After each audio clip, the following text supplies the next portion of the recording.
பல வருடங்களுக்கு முன்பு இந்தியாவில் கபிலவஸ்து என்ற சிறிய ராஜ்யம் இருந்தது. அந்த ராஜ்யத்தின் இளவரசன்தான் சித்தார்த்தன். சித்தார்த்தனுக்கு எல்லாமே இருந்தது. பெரிய அரண்மனை, நல்ல உணவு, பாதுகாப்பான வாழ்க்கை. ஆனால் அவன் மனம் எப்போதும் சந்தோஷமாக இல்லை. ஒரு நாள் அரண்மனைக்கு வெளியே சென்றபோது அவன் 3 விஷயங்களை பார்த்தான்.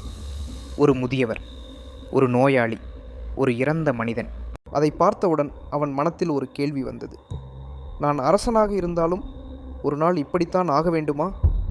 அந்த கேள்வி அவனை தூங்க விடவில்லை. அடுத்த நாள் அவன் ஒரு முடிவு எடுத்தான்.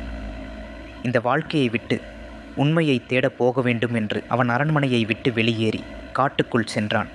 பல வருடங்கள் அவன் தவம் செய்தான். சாப்பிடாமல் இருந்தான்.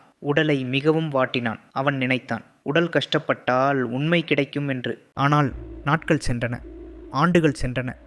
உடல் பலவீனமானது. ஆனால் பதில் கிடைக்கவில்லை. அப்பொழுது அவன் புரிந்து கொண்டான், அதிக சுகமும் சரியில்லை, அதிக கஷ்டமும் சரியில்லை. ஒரு நாள் அவன் ஒரு மரத்தடியில் அமர்ந்தான். அந்த மரம்தான் போதி மரம். அவன் அமைதியாக சொன்னான், இன்றிரவு உண்மை கிடைக்க வேண்டும், இல்லையெனில் இந்த உடல் இங்கே முடிவடையட்டும் என்று. அந்த இரவு முழுவதும் அவன் அமைதியாக உட்கார்ந்தான். தன் மனதில் வரும் எண்ணங்களை பார்த்தான். பயம் வந்தது, ஆசை வந்தது. அவன் அவற்றுடன் சண்டை போடவில்லை, அவற்றை ஓடவிடவும் இல்லை. அவை போகும் வரை அமைதியாக இருந்தான். காலை சூரியன் உதித்த போது சித்தார்த்தன் மாற்றமடைந்திருந்தான். அந்த நாளிலிருந்து மக்கள் அவனை புத்தர் என்று அழைத்தார்கள். அவன் யாரையும் வெல்லவில்லை, யாரையும் அடக்கவில்லை. அவன் தன்னை புரிந்து கொண்டான்.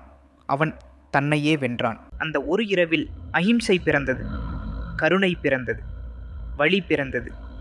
ஒரு மனிதனின் ஞானம் ஒரு உலக மதமாக மாறியது. அவன் சொன்னது எளிது, உலகத்தை மாற்ற முதலில் ஒருவன் தன்னை மாற்ற வேண்டும். இது போன்ற வீடியோகளை மேலும் பார்க்க தமிழ் ஸ்டோரிஸ் AI சேனலை சப்ஸ்கிரைப் செய்யுங்கள்.